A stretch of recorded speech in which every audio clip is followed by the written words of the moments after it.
Hi, everyone. Welcome to PlayStation Live from E3. I'm here with Thomas and Anna of Remedy Entertainment, joined once again by Ramon. And we're here to talk about Control, Remedy's new game.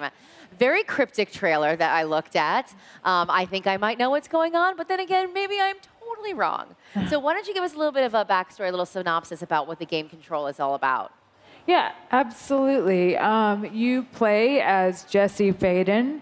She is a woman with a dark and mysterious past, and she's been on a quest for answers to these mysterious events that occurred, and that quest leads her to the oldest house, which is the mystical headquarters of the Federal Bureau of Control in Manhattan. And they are a strange and secretive government agency. And it just so happens that the day that Jessie arrives, they are invaded by the Hiss, an otherworldly force.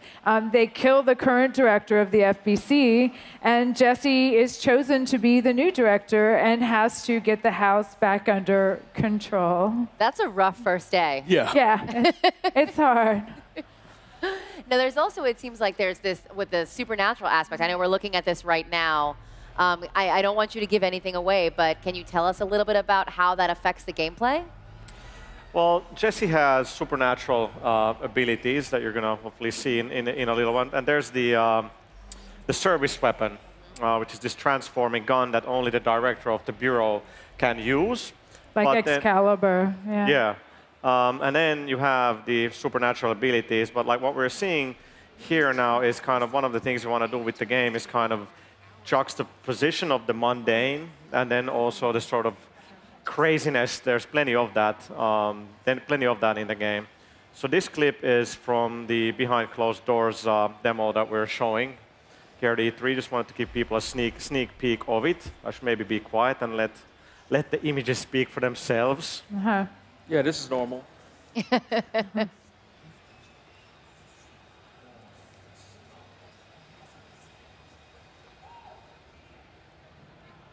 So it's very strange. We have some of the people that are floating, and then there's this other one that's actually not. Oh, there we go. There we go. So that's the shield. And you can kind of see we have these reactive environments in the game. There's quite a bit of destruction, and now we're using one of the supernatural abilities there. Very deadly chair.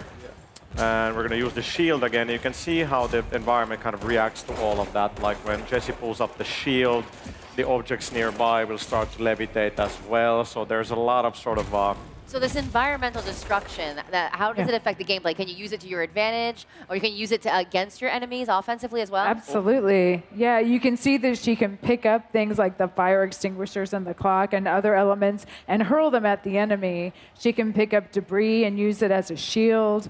And she'll get other abilities that will allow her to manipulate the environment as well. They're really trying to build like this sandboxy kind of thing with Control, because you have your abilities, you have the service weapon, so players will have a lot of choice in kind of how to approach things, and of course they can cause a lot of really good-looking destruction. So what brought Remedy to Control? Like, why did you want to make this game? Well, it's Sam Lake's vision, and as he was making some other games, working on Alan Wake and Quantum Break, he had some ideas that didn't entirely fit into those games, and so he sort of made a mental note that they were something he wanted to pursue in the future. And so coming out of Quantum Break, he revisited those ideas and had the oldest house idea, this sort of world within a location, constantly transforming and branching, otherworldly place. And from that, this whole idea of the Bureau rose, and we have Control.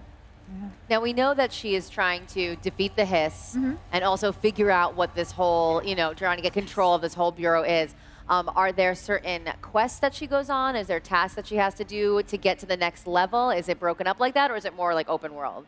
Well, she's the director, so the director has lots of different jobs.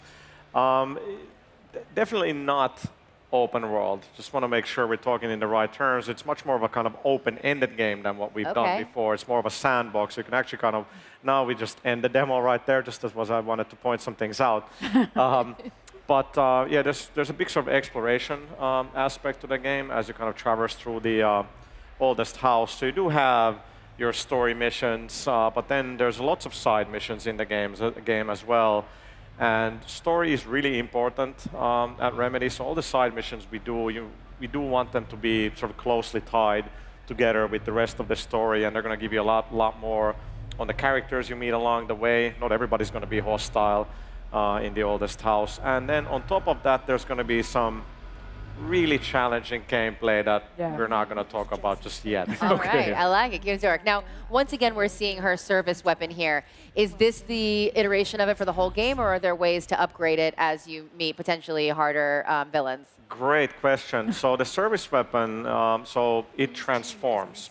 So there's going to be different forms. So it's always the same weapon, but as you progress through the game, you'll get different forms.